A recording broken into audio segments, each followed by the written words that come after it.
Hello, everybody. That was a wonderful, engaging session, Arunima. Thank you so much. For our second session, we have with us Disha Singh, uh, founder of Zook, a proudly Indian and 100% vegan brand based out of Mumbai. Their mission is to bring to customers stylish, functional products with an essence of India. Currently, they make premium bags, wallets, accessories. Their vision is to build an iconic global fashion brand from India. Disha has over 8 years of work experience across fashion, healthcare, energy, and investment banking. She holds an MBA degree from IIM Ahmedabad and an engineering degree from Government Engineering College, Jabalpur. Namaste, Disha. Welcome to Namaste, Arohana. Disha. Thank you so much. It was such a lovely intro and so nice to be here. Thank you. Hi, everyone. Hi. We are very keen to hear about your journey with Zook. Sure. You're only 4 years old and you're already profitable, very admirable. Thank you so much. But let's go a little bit back and hear about why you started Zook, your background, um, why did you want to make premium bags, wallets, and accessories?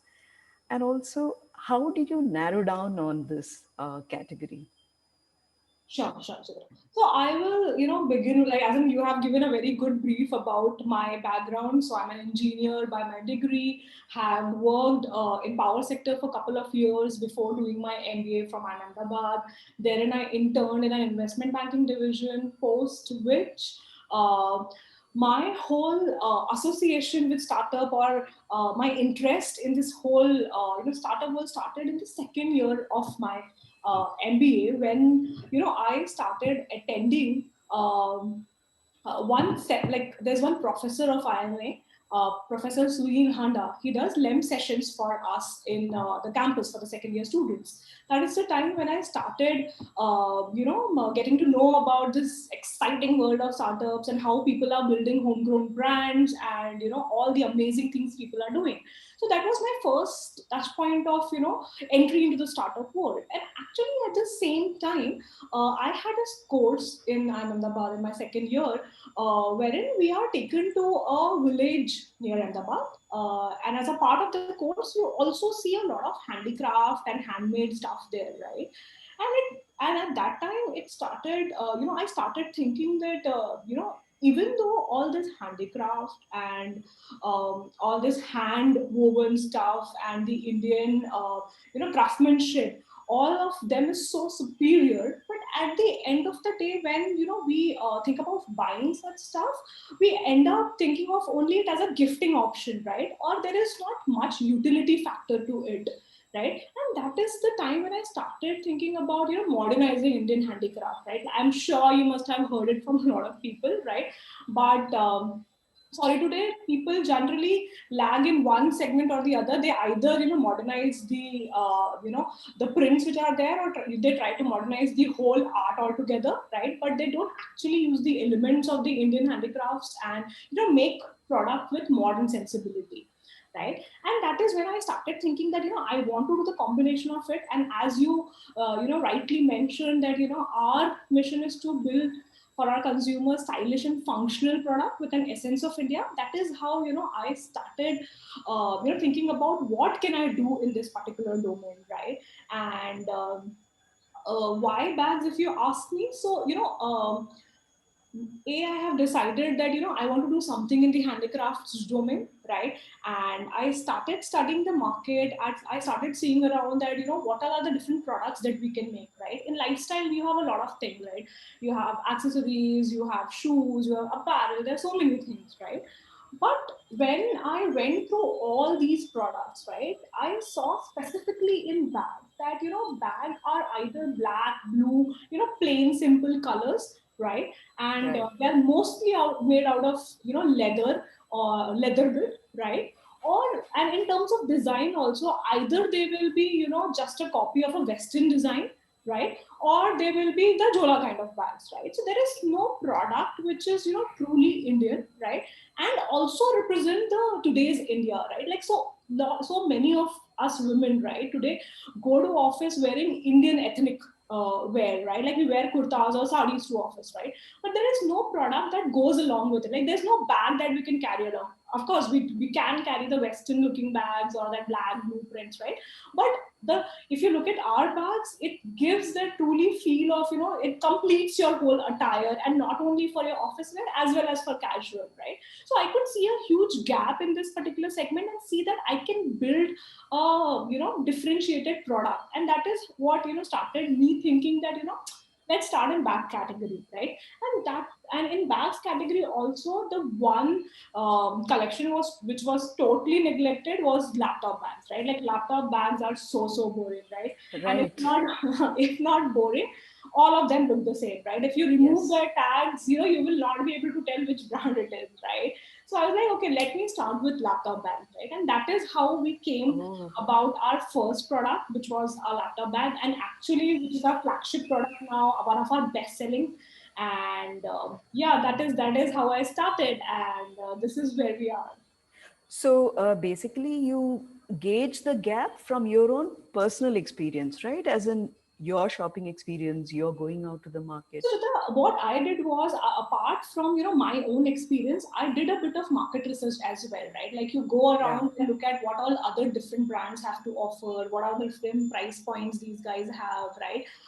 What are the trends in the market, right? So based on what was already there in the market, what I am trying to build in, right, as well as where I want to position myself in the consumer's mind, I did this call ki, okay, bags is something that we can start with, which actually, truly lacks that, stylish and functional bit. I would give to other brands that they do have a functional element, right? But they will definitely were lagging that Indian sensibility, right? So I could clearly see that I can make a differentiated product there, right? Based on, of course, my own experience, but also I, looked around. I did my market research and went through a lot of Indian foreign brands just to understand what their offerings are and what is currently in the market, right? And of course the market size, like there was no issue of the market size because it's huge, right? So, So you did your market research, you identified that there was a gap, you figured out what the offerings from the other brands were yeah. and what is the price point. Yes. And then you said, okay, so now this is a product category that you want to get into. Yeah. So, what were your first steps? What did you do to get Zoop going? Yeah, so Chitra, it is very fascinating and it's very, you are very excited at the time when you have decided, ki, "Acha, this is what I want to build, right? But it's always on the paper, right? Like for me, it was, okay, I have decided I want to make a laptop bag, but what do you call, given that I don't come from a design background, I was not aware where I can get this made, right? Or how to explain people what I have in mind, right? So at till this particular phase wherein I've decided that I need to make a laptop bag, I need to start with the laptop bags, right? It was very easy, right? But post that, when I sketched a bit saying that this is what I'm looking for, and this is the kind of product that I want to build, right? Second step for us was to find somebody who can make this for us, right? Right. And that has been one of actually a very difficult thing for us to do, right? Given we don't belong to that background, right?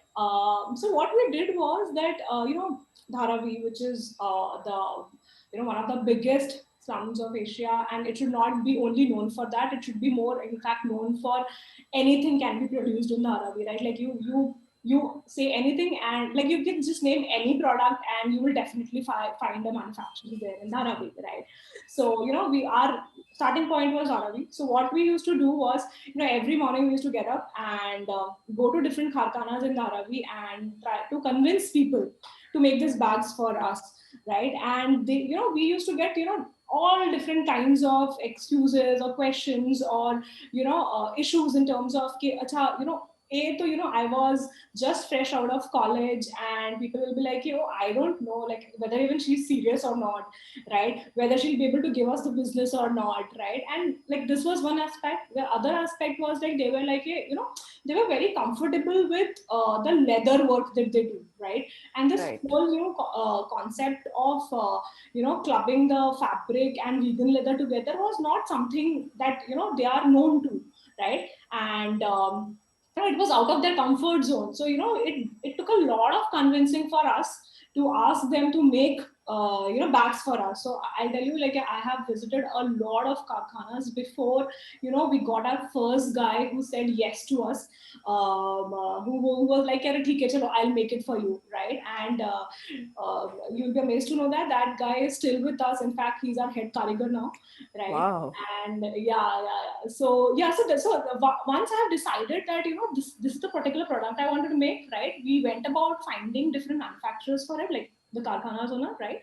And I always wanted to have it in house because I truly believe that your product is your star, right? So you have to make sure that the quality, the different aspects that goes into product making is your Right. core strength, right? So with that one person, we kept on adding people, and as in when we grew, right? Now we have our own manufacturing setup here in Bombay. So this was the whole process of us of identifying what category to make till now having our own setup for the full-fledged production that we have at Zoom. So before this guy said yes, how many others approximately do you remember? How many had you approached? So I remember that I used to go every day, okay, and at least Wow. I would have gone 20 to 25 days, if not more, right? And on an average, we used to visit, say 6 karkhanas at least, right? 5 to 6. So In a I, day. yeah, in a day, right? So I think around, say, 100 people must have said no to me, right? If not Wow. more, I don't know. Wow. So when you say we, who do you mean?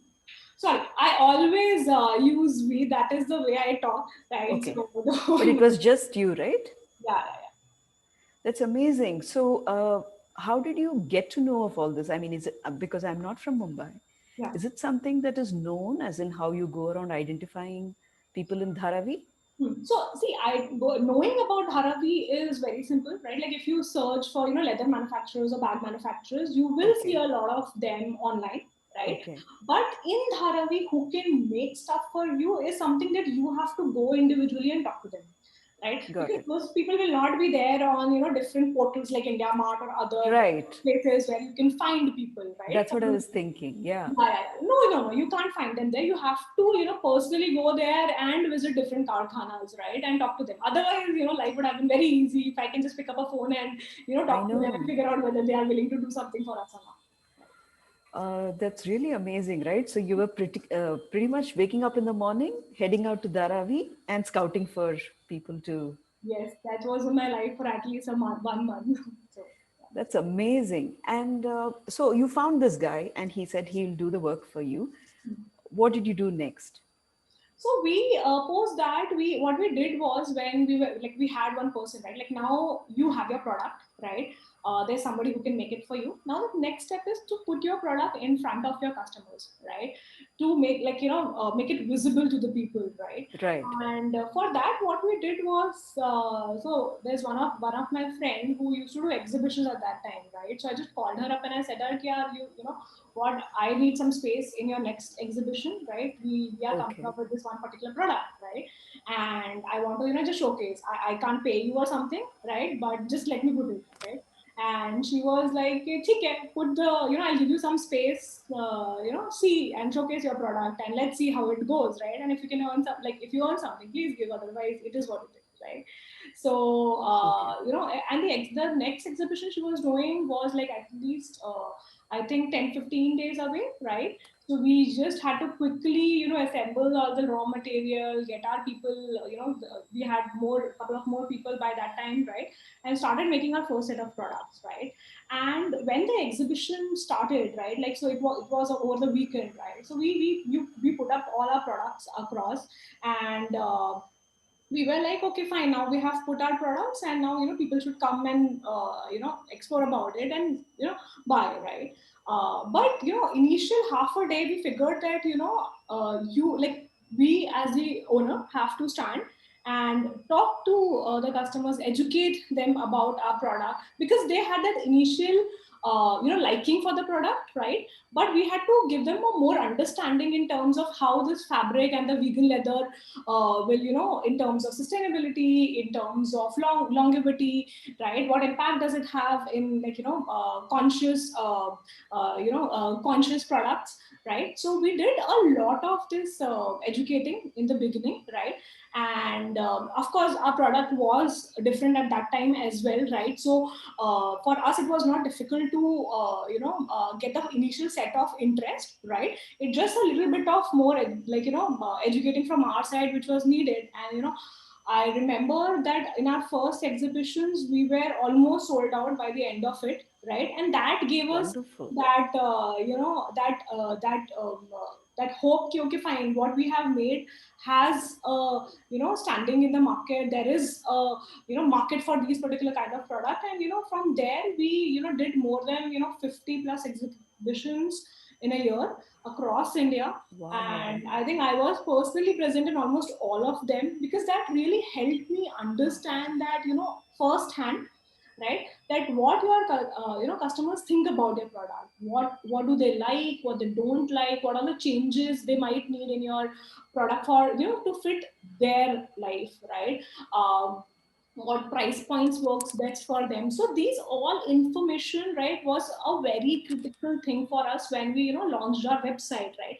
And given that today's world is completely digital, it is very difficult to get that feel from your customer as to what they feel about your product, or what, like, what are their inputs and everything, right? So I think I was very blessed in that sense that I started off with doing exhibitions, which gave me a lot of understanding about my customers, their likes and dislikes, right?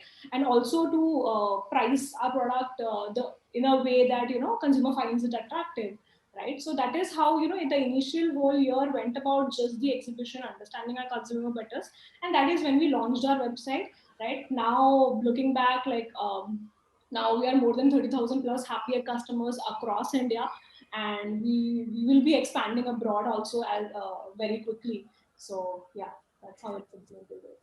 Fascinating journey. I'm just curious, when you went to the first exhibition, Hmm. I know that you have your key identifiers right now. Hmm. You are proudly Indian, you are 100% vegan, Yeah. and you are handcrafted, Yeah. right? Yes. Was Were these the identifiers even in your first exhibition? Did you have these uh, specific niche? Hmm. Had you identified it then? So Chitra, I would say that we always had this element because our product talk about it, right? Like our product is only Indian. Our product is made out of vegan leather, right? It is handmade, right? So the product had all the elements, right? If you're asking me that, from there, then and there itself, I used to call myself proudly Indian and 100% vegan. No, Yeah. maybe not, right? Okay. But So the messaging came later. sure, sure. See, the messaging also is a part of what your customer perceives about you, right? Like if you talk to if you ask my customer, or in fact, if you go around our social media pages, right, you will see tons and tons of, customer reviews, which talks about that they love the unique prints that we have, how they like to carry the vegan bag, how they want to be conscious, right? So this whole theme of them feeling proudly Indian and carrying a responsible bag, right, comes from our customer. Of course, we have built these capabilities in our product, right? But our customer also has to associate with it, right? And then only a messaging comes for a brand, right? So to begin with, our product has those attributes, right? And over the period of time, while we kept on saying that these are the qualities of our product, our customers also, those are the things that hit them the most, right? And they also started talking about this, right? And over the period of time, this whole stylish and functional product with an essence of India and proudly Indian and 100% vegan messaging came into picture. Got it. So, since I think you're, at least the people whom you approached at Dharavi were mostly used to working with leather. Yeah. So it was also about bringing in new material to them. Yes. So, how did you go about setting up the supply chain? How did you identify the material? And how did you get the whole thing going with regards to supply chain end to end? Got it. So see, in manufacturing, supply chain is the key, right? when we started at that time, we used to, so our products are made of, Indian fabric and vegan leather. So those are the main two elements, right? And then there are a lot of other things that also goes into making a bag or accessory or a wallet for that matter, right? So when we started, we initially, so we had a very small place. Like, so I took one place near Sion, which is very close to Dharavi, because we wanted to scout more people for us, right? And so we had a very small place there, three four karigars, and I was there, right? And we used to, initially we used to source everything locally, right? Because we did not have that. We did not have that scale, right? And we were more focused upon, growing ourselves, like, in terms of sales. So yeah, so initially we had this small place near Sion, wherein we did, like, we sourced locally. We had few karigars, and over the period of time, right, when we kept on growing, I started to work upon, getting our raw materials from the manufacturers itself, right? Like, now we have a, strong base of vendors across India. Like, some of our fabric comes from north, some of our fabric comes from Hyderabad and nearby, right? Our vegan leather is purchased, like, it's manufactured near Gujarat, right? So over the period of time, when we also had the economy of scales, right, I started establishing a strong base of vendor across India who can supply us these raw materials, right? And parallelly, we also kept on, making our processes more streamlined in terms of how do you produce, different categories of, bags and wallets that we have currently.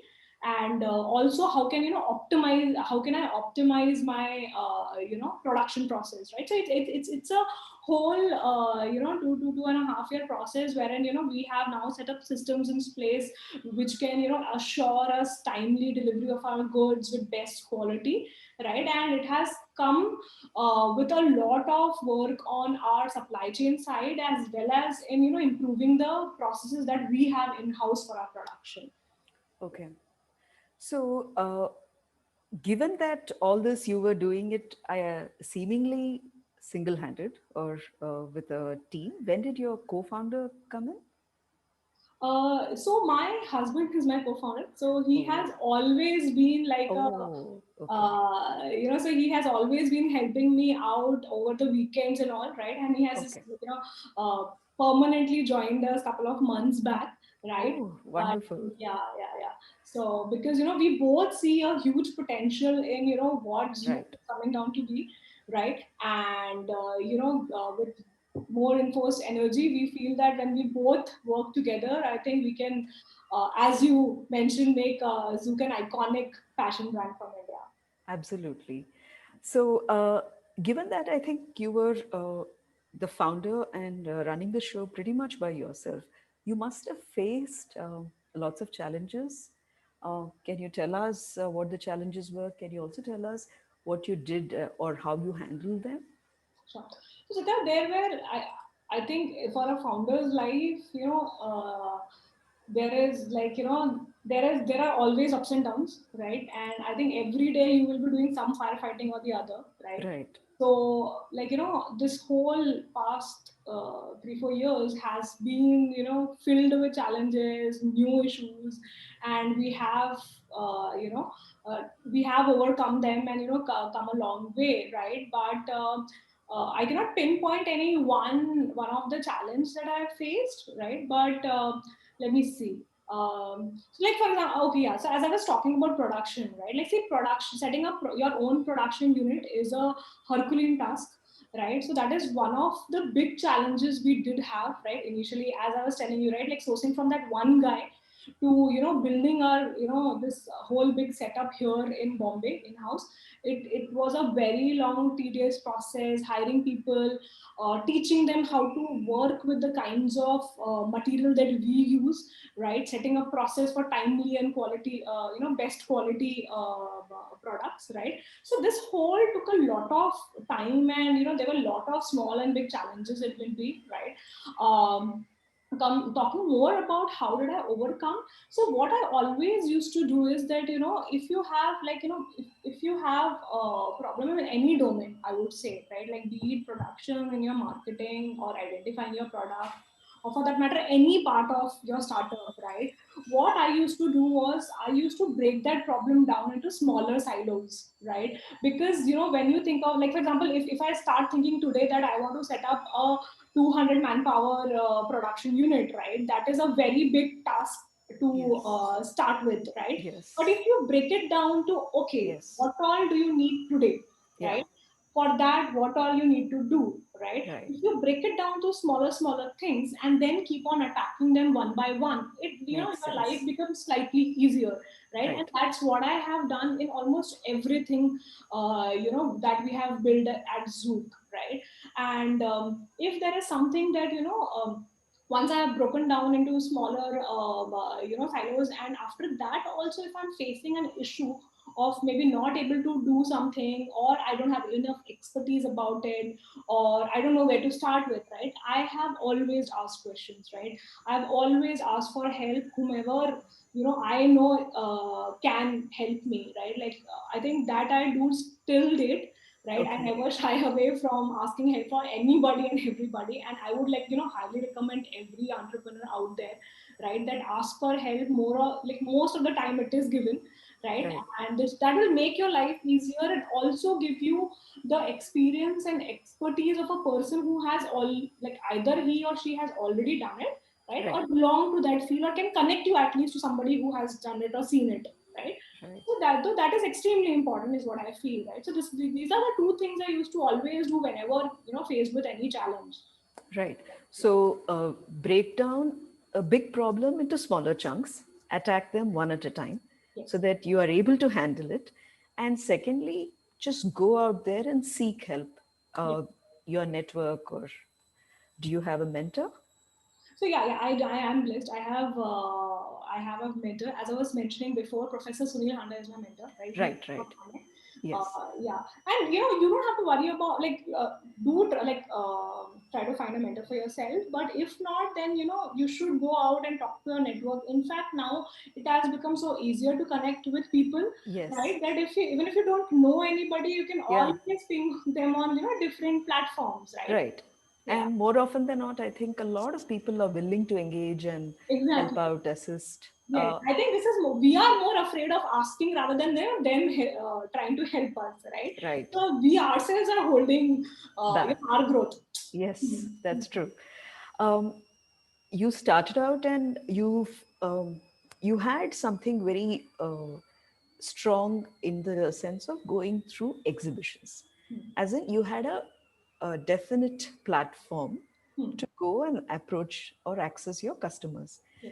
uh, I think the pandemic has changed a lot of things for everybody, so now exhibitions are out of the question. So if somebody were to handle that situation now, what do you think the person can do? So, okay. So, yeah, see, we were doing exhibition very early on, right? Now we don't, like, we are completely online. Right.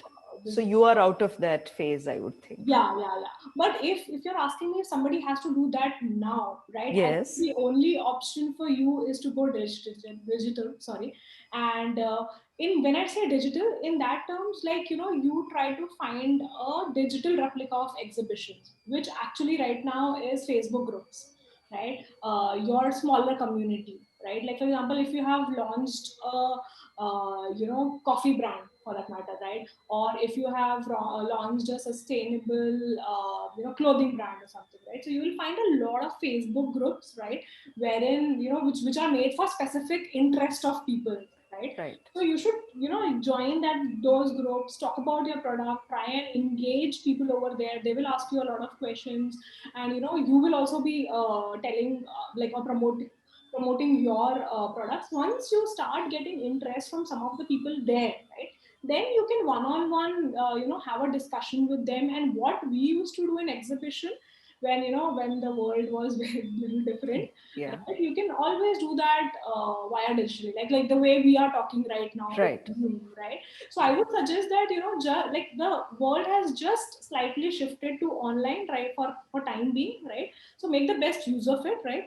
um, use these Facebook groups, use your own small community. I'm sure there are a lot of WhatsApp groups also which have sprung in this whole pandemic and all, right? You can make use of them. Tell, like, if you're launching anything new, you should seek advice, or take inputs from this group, and also your friend and family, right? So this way you can at least build your initial set of there are any changes that needs to be done in your product, or what consumers think about your product, that you can do now digitally, right? Right. So this would be one of my ideas. Okay. But now that you are 4 years in, and 2020 suddenly happened, and things changed, Hmm. uh, what did you do differently at Zook? I know now you are completely online. Hmm. So, but was that always the plan, or is that a byproduct of the pandemic? And No, what were your other challenges that you faced because of COVID? sure. So Chitra, we were so I think we did exhibition only for a year, right? And post that we have been completely online. So it's been 2 years Okay. for us. That 1 year took us for your product development, and 1 year we did exhibitions, right? And then last 2 years we have been completely online, right? So it has nothing to do with the pandemic. Like we were way Okay. back online completely, right? Yeah. In terms of when pandemic hits, our biggest concern were our employees, right? And given that we have a big production in house where we have a lot of carigars who don't belong to Bombay, right? Right. So our biggest concern was about them. So the best thing that happened to us was this, that we started getting this sense of something is coming very early in the March, right? And what we did was, so generally these carigars take a month or 2 months off from their work once a year, right? Right. And we were we got little hint of maybe there's something big which is coming, so we told them, why don't you take that break right away, right? And Lord, like before the pandemic was in full spung, and everything was locked down and people were not able to go back to their homes, right? Before that, all our carigars were back home, right? So that is this one, I think, the good thing that happened, right? Apart from that, all our other employees who are, say, in packaging operations, they are based out of Bombay, so that was not an issue. But what we did specifically in this 3-4 months is we tried to understand our customer much better. So what we did was, almost everybody, right, every employee of ours used to call some good amount of customers every day to just understand how their experience has been with Zook, what do they like, how do they associate Zook with, right? And likes and dislikes and everything. So I feel that we have come out of pandemic more wiser in terms of how, like, more wiser in terms of understanding our customers, right? So we use this Fabulous. time,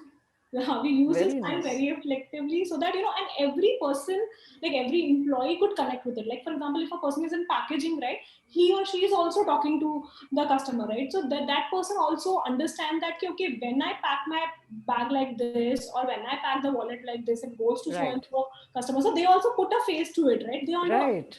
They also understand that, okay, Yeah. my work is giving this impact, right? Like, Right. employees used to ping me and carry, I talked to so and so person and she was so happy, and this, and it made me also so happy, right? Yeah. So we all had that. Gives a great sense of ownership too, right? To the Exactly. Yeah, yeah. And now it has come into the fantastic. system. Yeah. That's brilliant, actually.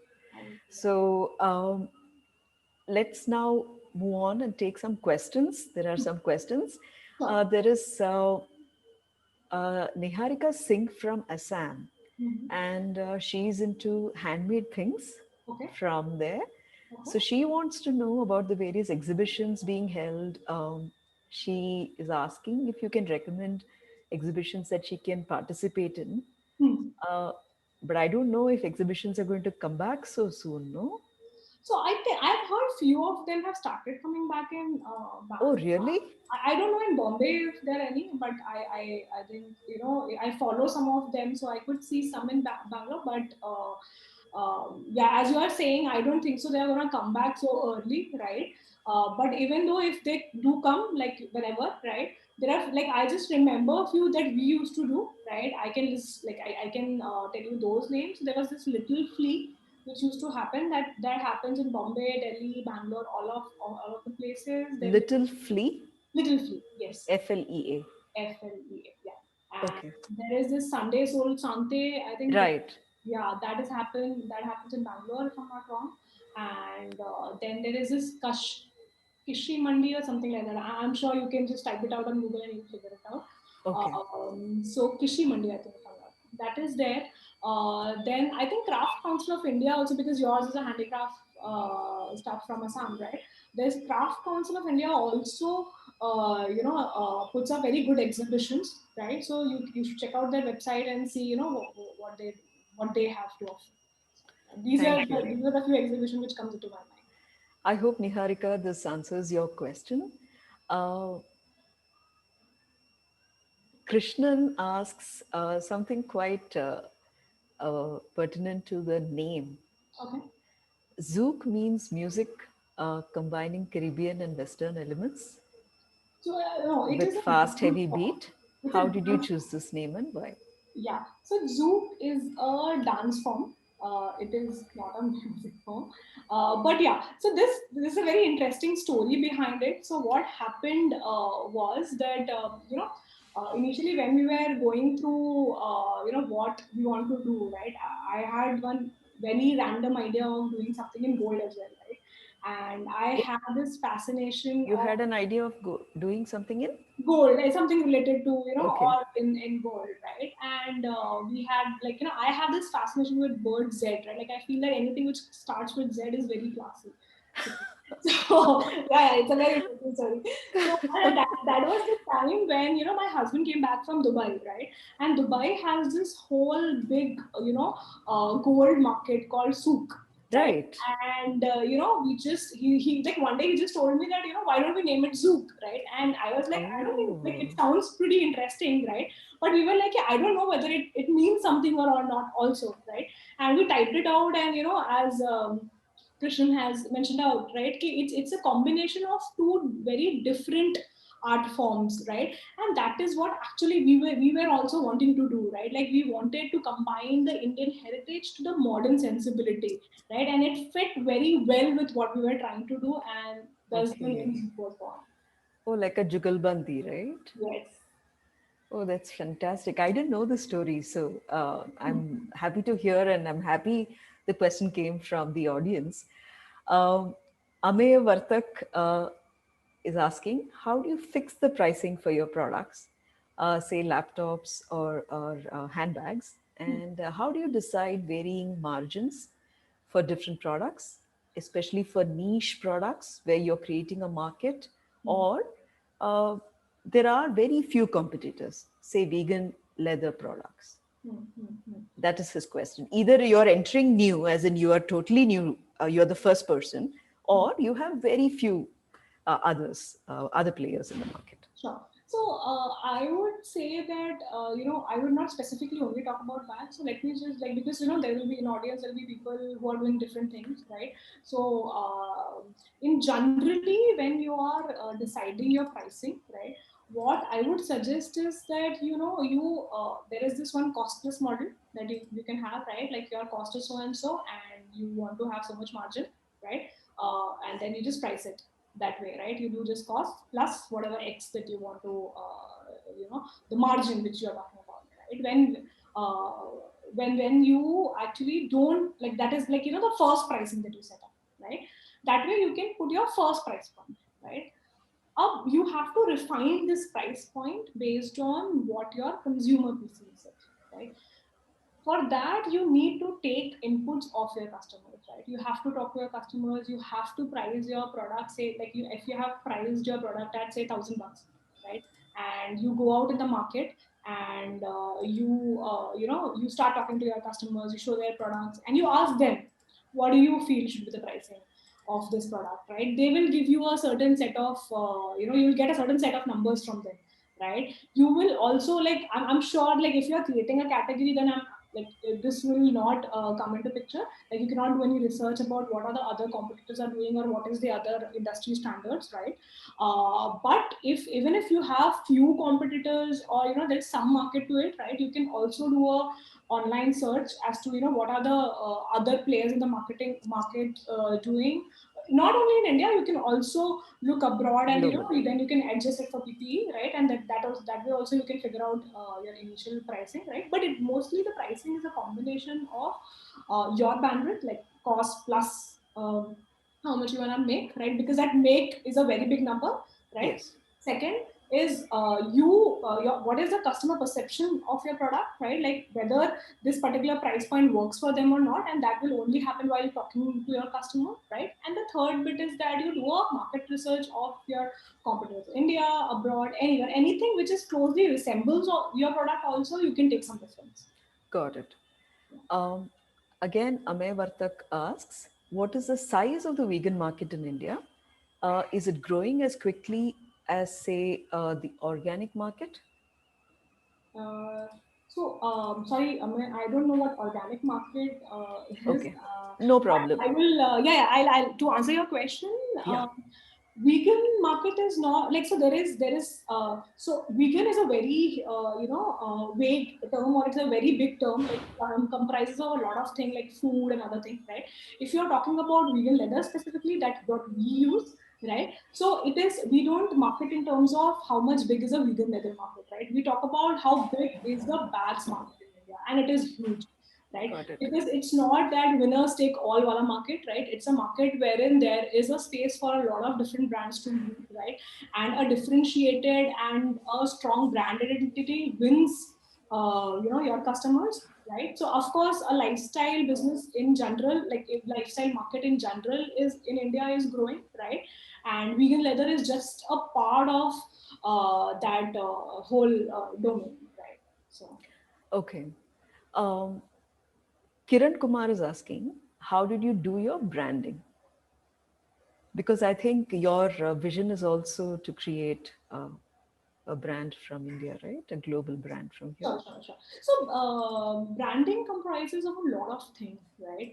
But I would say the big, like, if you want to build your brand, the most important thing is for you to have is a strong, loyal customer following, right? For us, that initial set of customers, even though in exhibitions or in website, where the people who have already used our product and or have seen us somewhere, right? And they, like, if again I would give a reference, if you go to our social media page, you will see that apart from people talking about us being ethnic and having them carrying conscious products, right? They also talk about a lot of time that I have bought Zoom because so and so told me, right? Or so and so gifted me, right? So we have a very strong word of mouth community out there, right? And that is actually how strong brands are built, right? Your branding, of course, there is also a large bit of digital marketing and other things that you do online, right? But I would always say that the people who are starting out, for you the most important bit for building your brand is having a loyal customer base, right? Your loyal customer base will only help you spread that initial word out, right? And based on that, you can build all the other, marketing things that you want to do for your brand, right? But just focus on that to begin with, right? And I think everything should fall in place. So, and for you to win loyal customers, it just comes back to having a great product. Yes. So there is All really no shortcut except focus and get your product right and yes. get everything else functioning well with regards to your making the product and getting it out there. Sure. We have a question from Charu Mhm. Bhandari. Okay. She's from Bangalore. She says, once you start your business, how much do you invest for your first showcase if you don't have any one new customer? Sorry, Shita, can you repeat it? I could not get it. How much you must invest for your first showcase? I think she means like when you went to your first exhibition, I think.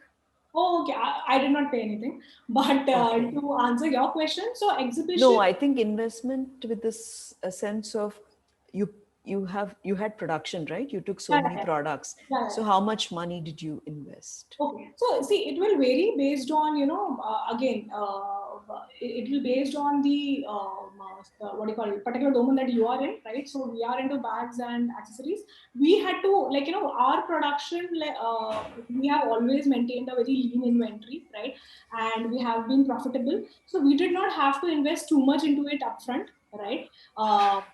Because, we kept on selling our products, and because we were first order positive, we used to turn that money around and, kept on growing, right? But like, to answer this in general, right? Right. Nowadays, it is not that, like, it is not so investment heavy to start a business. Because, now you don't have to, like, you don't have to have a store, right? You don't have to hold a lot of inventory, right? You don't have to hold a lot of inventory in different places, right? Because now you can start digitally, right? So and all the digital costs are pretty low in the beginning, right? So even if you have a small sum of money, right, you can easily start a business, right? And as and when you grow, like, make sure, like, I believe a lot in profitability, right? So make sure that you are making a business for yourself which is profitable, right? And that will only fuel itself, right? But given that we have so many online tools and tricks, it is, relatively easy in terms of the investment to, start up your business. You don't need to invest too much upfront to, grow your brand, or in fact just to start your brand. Got it. Rituparna, they asks a question that sort of extends to this. Hmm. Thank you, Disha, for the wonderful insights, she says. Thank We you. are into handloom and handcrafted saris and accessories. Mhm. We have just created our website and we have started with our social media. Okay. Right now, we do not have much traction in our website. How do we build traction? Okay, so you already have a website, you have a social media presence, right? Right. But you don't have a traction, right? What I would say is, again, start using these Facebook groups and, your community to spread the word out, right? That is, I think, uh, a good way to get that initial set of traction. On top of that, you can, if you have certain bandwidth, you should also start a little bit investing in digital marketing, right? That will help spread your word to a larger audience, right? But I will again emphasize that, pay a lot of attention to, how you can build your brand, at least in the initial stages, organically, right? Because those people will be your true followers, right? Right. So try and go to this, different Facebook group. If you're into handloom, again, as I was saying, you will get a lot of Facebook groups where people are interested in, that specific category of products, right? Go and talk to your friends, family, spread the word out via them, right? And also, start doing digital marketing. You can start spending a little sum on digital marketing, and that will also, help you scale your reach. Got it. I was actually hoping that we'll be able to address all of the audience questions in this session, but there are quite a few coming in. So let's take one question, I think, that would be relevant to pretty much any entrepreneur. Mhm. And with that, we'll wind up this session. So, I hope we can send you the rest of the questions later, and will you be able to answer it for them sure, via sure. email or, yeah? Please send me an email. I'll reply back. Yeah, thank you. Thank you so much. So, this is a question from Vindhya. She asks, is your venture self funded? If not, how did you go about the finances for your business? Yeah, so as I was saying, though, we are self-funded, right? And we have been extremely cautious. So, so we have always been profitable, and we believe in profitability a lot, right? So that has helped us grow where we are till today, right? We did put some initial sum of money initially to, get started, right? So yeah, so our overall growth was because that, we were profitable, and we kept on using a lot of organic reach. That's why if you see that I talk a lot about how you should tap to your loyal customer base, how you should, because they will become your propagator, and that way, you will reach more people and genuine people with, lesser costs. Yeah, like, if I have to put it in that way, right? Like, otherwise you would, start spending a lot in the beginning itself, and a lot of money will go into only getting people to know you, right? So initially try and get your initial set of loyal customers, try and use, try and get a lot of help from different people, right?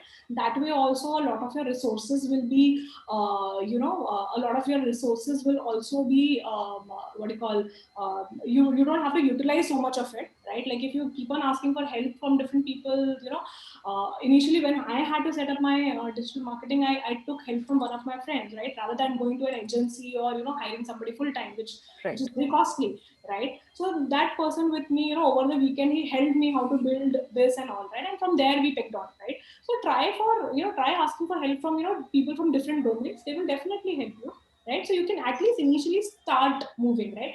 And once you start moving, once you start seeing traction, right? After that, if you are profitable business, then you can grow at your own pace, and that is what I believe. Okay. Thank you so much. I think that made a lot of sense, the last bit, and I think it would be applicable to pretty much any entrepreneur out there who is out trying to get started. We'll definitely send the rest of the questions to Sure. you.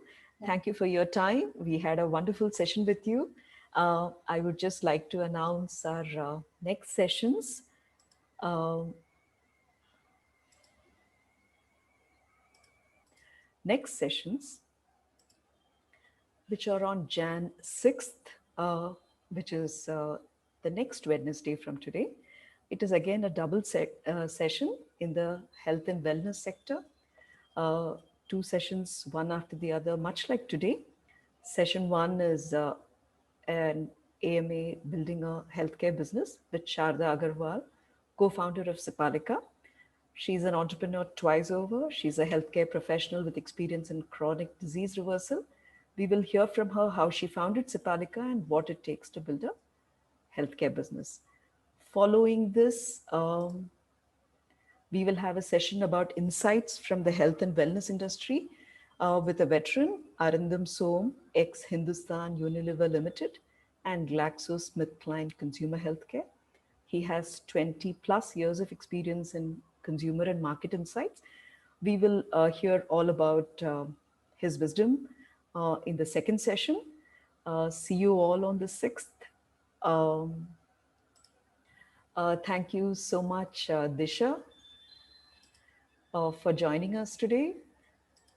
And here's wishing everybody a very happy 2021 from Team Nice. Thank you for joining us. See you all on Jan 6th. Thank you.